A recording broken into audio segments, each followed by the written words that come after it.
In July 2019, a dozen jet ski riders took part in an epic journey from Weipa in far north Queensland to Thursday Island in the Torres Strait, and then across international waters to Papua New Guinea and back before touring the tip of Australia.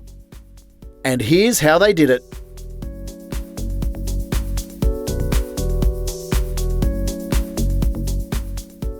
Believe it or not, this is not the first time a jet ski ride from Australia to Papua New Guinea and back has been attempted.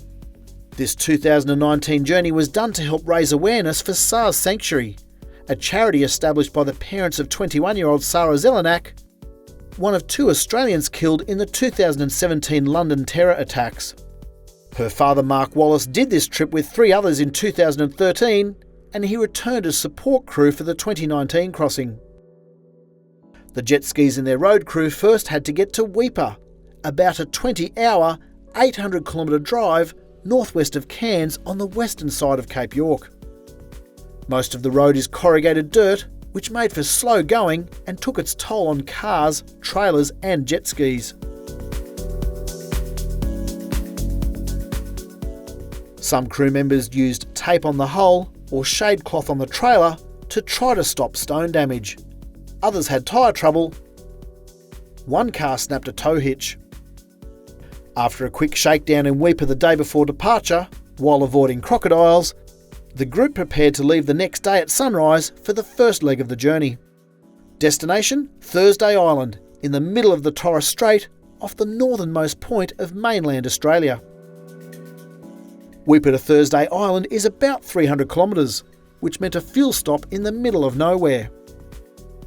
In addition to the 70-litre tanks on the Yamaha FXs and the 78-litre tank on the Seoul Kawasaki Ultra, each ski had an additional 60 litres of fuel stored on the back in custom-made racks. But even that amount of fuel wasn't enough. Luckily, local rangers offered a helping hand to get fuel delivered along the way, while some of the local kids got a joyride.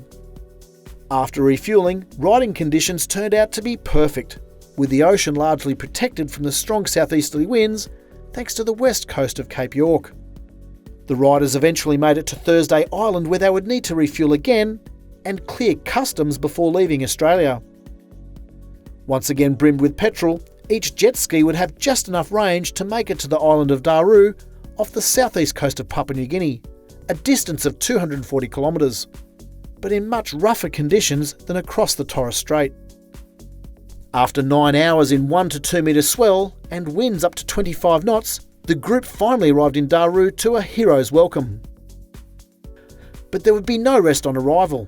All jet skis had to be lifted out of the water one by one and then refueled, a process that took 4 hours. At sunrise the next morning, the process was reversed, except this time the jet skis were heavier because they were full of fuel.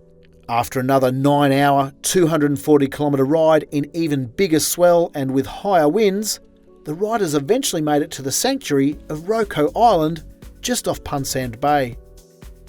After a well-earned rest day, the riders made a symbolic trip around the northernmost point of mainland Australia, cheered on by the road crew that helped make the event possible. Few jet skis ever get to this part of the world.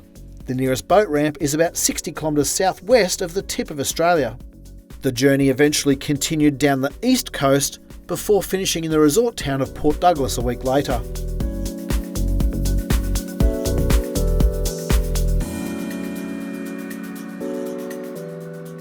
However, more than half the jet skis had already called time, their riders exhausted and the skis battered by the ocean. They came out of the water either at Seisha or Captain Billy's campground, the first stop down the eastern side of the Cape. In the end, 5 jet skis completed the entire 16-day journey.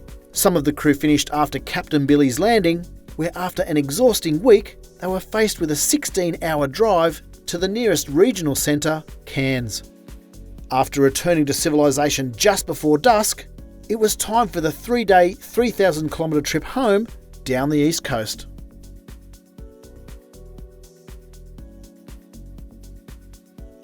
To get the full story, go to watercraftzone.com.au. Be sure to hit like and subscribe so you don't miss any future videos, and you can also find us on Facebook and Instagram.